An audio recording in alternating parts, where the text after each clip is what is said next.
Hello বন্ধুরা, আমি দুদিন থেকে ভিডিও দিতে পারছি না, কারণ শরীরটা ভালো নেই আমার।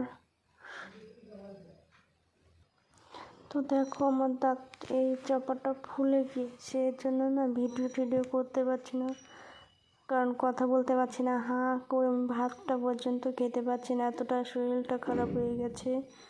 চোখ মাথাটাতে পুরো ব্যথা হয়ে গেছে।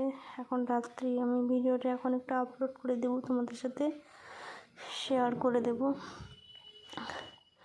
যে দুদিন থেকে ভিডিও কিচ্ছু ভালো লাগছে না, কি করব বলো?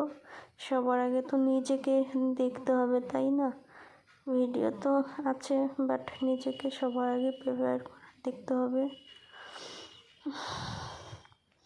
আর মুখটা কিন্তু আমার পুরো ফুলে গিয়েছে, হয়তো তোমরা ক্যামেরা অতটা বুঝতে পারছো না, কিন্তু আমার মুখটা সত্যি ফুলে গিয়েছে। কথাটাও অন্যরকম হতে পারে, কিছু করেনি। তোমরা ভগবানের কাছে প্রে করো যেন আমি তাড়াতাড়ি ভালো হয়ে যাই, বা গলা যেমন ঢোক গিলতে গেলেও খুব ব্যথা করে গলা।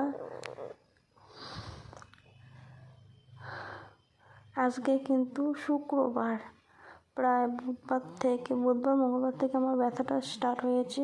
প্রথমে হালকা ছিল, বুধবার থেকে হয়েছে, হালকা ছিল, কোনো ব্যাপার নাই। আর আজকে একটু বেশি ব্যথা হয়েছে। ওষুধ খাচ্ছি, কিন্তু ওষুধে কোনো কাজ হচ্ছে না, কমছে না। কি করব বলো তো? মনে হচ্ছে কি, প্রথমে ভেবেছিলাম আমার দাঁতের ব্যথা, কারণ উপরে একটা দাঁত হয়েছে, আর পরে ভাবলাম যে দাঁতের ব্যথা নেই, টনসিল ফুলেছে।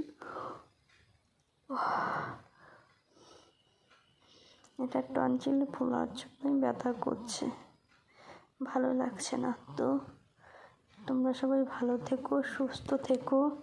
আমি পরে আপডেট আবার তোমাদের সাথে শেয়ার করব। প্লিজ তোমরা আমার পাশে থেকো।